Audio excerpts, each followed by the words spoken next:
ating nakaraang video ay naitampok natin ukol sa palmistry reading o pagbabasa ng kapalaran kung ano ang inyong mga personalidad base sa haba at laki ng inyong mga hinlalaki o the thumb at alamin kung alin ang maswerte at malas.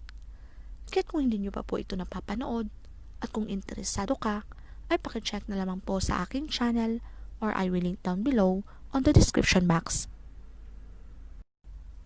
At sa videong ito ay tunghayan naman po natin ukol pa rin sa pagpapatuloy ng palmistry reading o pagbabasa ng kapalaran ang inyong mga personalidad. Ito naman ay ayon sa inyong mga hintuturo, index finger, kung ano nga ba ang sinasaad nito at alamin ang maswerte o malas ayon sa haba at laki nito. Kaya't kung may time kang makinig, tara, samahan niyo ako. Alam nyo ba na sa palad nating karaniwang ipinapahiwatig ng daliri na hintuturo o ng index finger, lalo na kung ito ay mahaba, nangangahulugan ito ng pagnanais ng isang tao na maghangat ng kapangyarihan at pasukin ang larangan ng pagnenegosyo. Ang mga taong may mahabang mga index finger o hintuturo sa daliri, sila yung mga taong agresibo sa mga bagay, lalo na sa mga ambisyon nila sa buhay. Ibig sabihin ay gagawa at gagawa talaga sila ng paraan para mangyari ang ninanais nila sa buhay. Gagawa agad sila ng aksyon upang masimulan agad na mangyari yun. Kaya't ang mga taong ito ay mas mataas ang kanilang layunin sa buhay. Sila ay mahusay sa pakikipagkomunikasyon sa lipunan. Kaya't laging may magandang ugnayan sa interpersonal. Sila ay mayroong malakas na kakayahan sa pamamahala at handa rin silang gumastos ng pera para sa kanilang mga mahal sa buhay.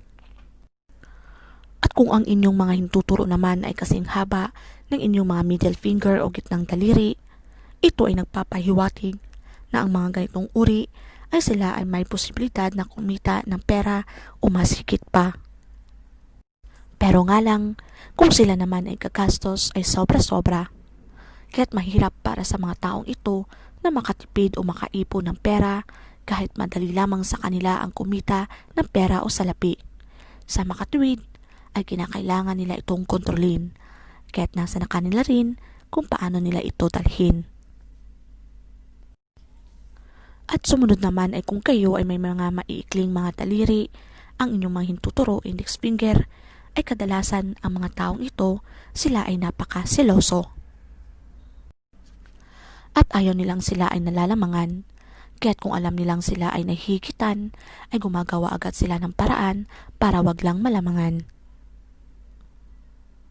Pero ang mga tao namang ito, pagdating sa pag-ibig, ay napaka-approachable, mahinahon, at kapag kanyang natipuhan, ay go agad.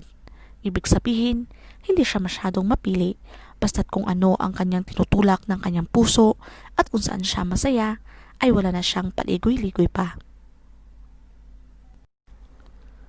So, nasa inyo na po kung inyong papansinin or i-snapin ang video na to. Kung may basehan man o wala, ang naging interpretasyon ng palmistry reading o pagpapasa ng kapalaran sa inyong mga hintuturo o index finger ay kina po ang bahalang humusga. Basta tandaan lamang po natin na ito lang naman po ay isang gabay o inspirasyon lamang. Wala namang masama kung ating susubukan o ating paniniwalaan, basta't ang mahalaga ay hindi po tayo nakakapanlamang. Huwag lamang dapat tayong sumobra at tandaan pa rin po natin na kung gusto nating swertihin, magkaroon ng maraming pera o yaman, ang pinakamas mainam pa rin sa lahat, sipag at tiyaga, tiwala sa may kapal at maging positibo sa buhay, ay hindi imposibleng mas lalo pa po nating makakamit ang ating tagumpay.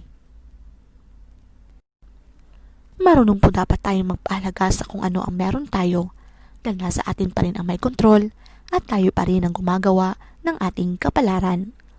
Kung kayo po ay may mga suhestyon, reaksyon o nais na idagdag sa topic na to, ay paki-comment na lamang po sa ibaba.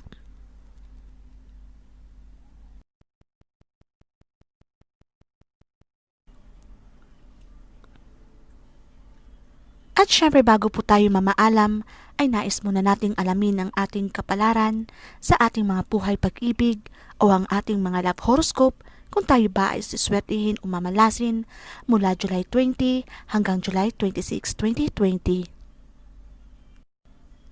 Para sa aking mga subscribers, kung hindi na po kayo interesado sa topic na to, ay pwede nyo na pong i-skip ang video na to. Para sa mga taong Aries, ay marami ka pang mga kailangan pang matutunan tungkol sa pag-ibig, kaya't huwag sunggab ng sunggab. Bago ka magdesisyon, ay tiyakin mo muna ang mga bagay-bagay, lalo na ang tao na pipiliin mong maging karelasyon. Ang iyong maswerteng numero, 50 at 60. Para sa mga taong Taurus, ay gagawin mo ang lahat para maibigay sa kanya ang lahat ng kanyang nanaisin.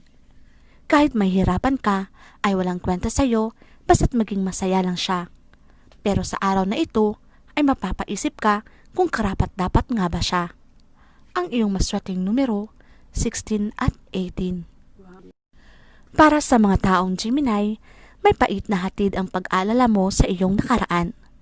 Pero hindi mo naman maiiwasan na aalalahanin siya at balikan sa isip mo ang iyong nakalipas dahil sa araw na ito ay malalaman mong muli kayong magkakasama sa trabaho.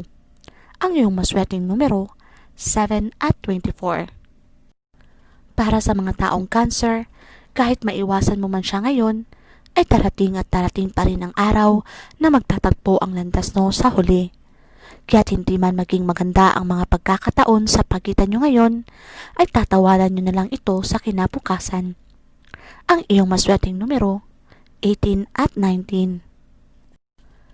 Para naman sa mga taong Leo, dahil sa pagmamahal mo sa kanya at sa kagustuhan mo na makita siya, ay malalagay ka sa alanganing sitwasyon. Sadyang hindi maganda ang araw na to para sa iyo, kaya dapat mo nang pag-isipan sa susunod ang iyong mga gagawin. Ang iyong mga maswerteng numero, 27 at 35. Para naman sa mga taong Virgo, ay huwag magpalinlang sa tamis ng kanyang ngiti at mapangakit niyang mga mata. Walang magandang kahinatnan kung tatanggapin mo siya sa iyong buhay dahil pag-aari na siya ng iba. Buksan ang isip at hindi lang ang puso. Ang iyong maswerteng numero, 3 at 9. Para sa mga taong Libra, mahalagang malaman mo ang tunay na kalagayan ngayon ng iyong mahal. May mabigat siyang pinagdadaraanan at ikaw lamang ang tanging makakaintindi sa kanya. Ikaw lang din ang tanging makakapagsalba sa kanya. Ang iyong maswerteng numero, 32 at 45. Para sa mga taong Scorpio, dahil sa pagsisikap mo na maibalik sa dati ang inyong pagsasama, kahit papaano ay maayos na ito ngayon. Huwag mainip, dahil unti-unti ay papalik din sa dati ang lahat. Kailangan mo lang ipagpatuloy ang iyong tiyaga. Ang iyong maswerteng numero, 12 at 13. Para sa mga taong Sagittarius, ay may magandang magaganap sa inyo ngayon ng iyong mahal. Dahil sa mga taong nagpipigay sa inyo ng inspirasyon, ay may isip nyo na rin na lumagay sa tahimik. Pero batid nyo na marami pa kayong aasikasuhin bago ito maisa katuparan. Ang iyong maswerteng numero, 51 at 76. Para sa mga taong Capricorn, ay maging alisto ka sa iyong paligid. Pakiramdaman mo ang mga tao na may kinalaman sa iyong dalawa ng inyong asawa dahil magtatangka na sirain ang iyong pagsasama kaya't maging mapagmatsyag sa mga nakapaligid sa inyo. Ang iyong maswerteng numero, 23 at 32. Para sa mga taong Aquarius, dahil sa pagmamahal mo sa isang tao, ay malaki ang posibilidad na ikaw ay maapuso sa usaping pinansyal. Hindi man siya ang gumawa nito, ay marami namang nakapaligid sa kanya ang may interes sa iyong bulsa. Ang iyong maswerteng numero, 20 at 40.